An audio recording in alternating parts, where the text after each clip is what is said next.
White Green, OCR nerds. One thing we're going to do today is go over a technique that I use to get over 6 foot and 8 foot walls. There are like many techniques to do this. This is one I use. But again, this is only one, right? This isn't the only one. This is one that I prefer. So what it is, this is the leg, what I like to call the leg over technique.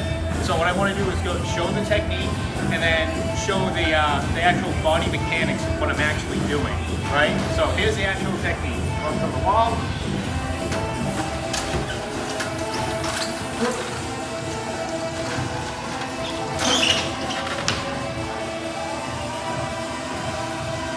All right, so simple enough, and I'm not using much energy. But what I'm actually doing here to get over this is, first thing I'm doing is, this is just a 6 foot wall. If it's an 8 foot wall and you're short like me, you might have to jump a little. But once you obtain your grips onto the wall, the second thing you need to do is get your hip position. When you get your hip position, what I mean by that is you're gonna kind of jump up just a little bit and get your hip against the wall. When you get your hip against the wall, what you're gonna actually do is hug it.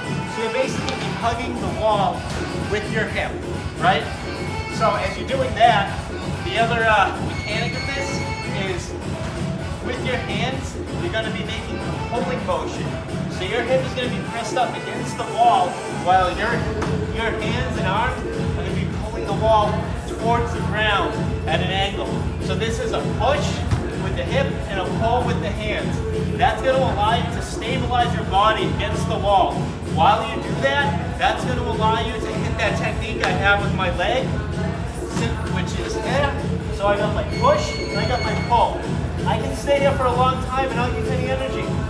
So the leg technique, I'm not doing this, okay? If you let the hip go from the wall to the ground, you're going to drop. What I'm doing is very similar to what you're doing climbing, like a heel hook. Is I'm coming up, pressing, pulling, and I'm just lifting. Right? I'm just kind of swinging my leg over, and it's kind of catching the top of the wall. While I'm here, this is when I just lift my body over. Simple as that. So, when I come back down here, in this position, I have my hip against the wall, I'm pulling downwards towards the wall, so I'm pulling the wall downwards. I got my heel hook here, and I'm just lifting. I'm actually using this as a lever as well to lift. So, pull technique.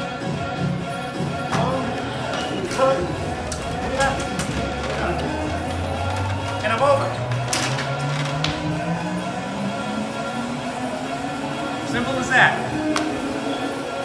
OCR Nerds fan, Sean here. I want to cover a slightly different technique that Mike used earlier in this video, and it may be a little more beginner friendly, a little more if you're having trouble with your hip mobility, or if you have issues with length. Again, I'm a shorter athlete myself. Sometimes getting that leg up high enough to hook over can be difficult. So what I'm going to do, I'll show you how you can take advantage of the strength of your legs during the lift. So as before, you want to get up to the wall.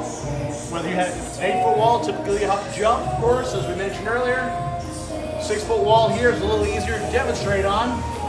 Plant your forearms against the wall. And then you can use your legs simply to walk up the wall. Use your push on, again, similar to what Mike said with his hips, you're going to be pushing with your feet against the wall and pulling with your arms. Once you get up high enough, you can either lay your belly against the wall, slide, and roll over. Alternately, once you're high enough, you can do that similar heel hook to get up and over. So a couple of different techniques to get up and over that wall. Yeah. So one thing after training, I just wanted to point out from the video we just did was transition when you're getting off the wall that a lot of people have a problem with. So when you get the leg over, a lot of people have problems transitioning their legs coming over the wall. So until they get to here, they can't get their other leg over. So, thanks, Abby.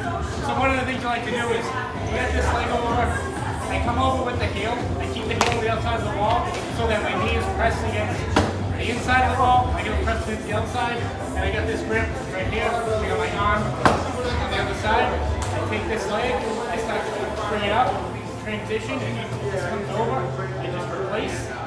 This is now hooked. So I grab this leg, and then the shot comes around.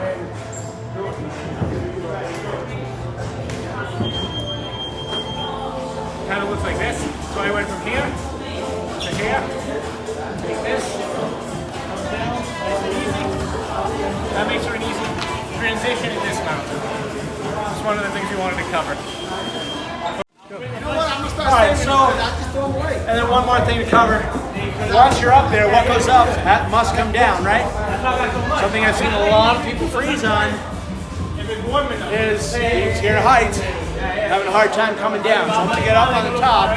Yeah, granted, this is just a 6 foot wall, it's relatively low, but the concepts are the same regardless if it's a 6, 7, 8, even a 10 foot wall. So I'm going to get up there. So assuming, let's say I come from the other side. All right, once you're on the top, you want to get a nice controlled descent. So what you can do is drive your feet into the wall. Just like I showed earlier on the climb. Then you can just walk your feet down, get to a dead hang. Even on a 10 foot wall, your feet are going to be about 2.5 feet off the ground. Relatively safe drop, so that's a way to get over that trepidation, that little bit of fear coming over the top of that wall. So remember, race safe, race strong.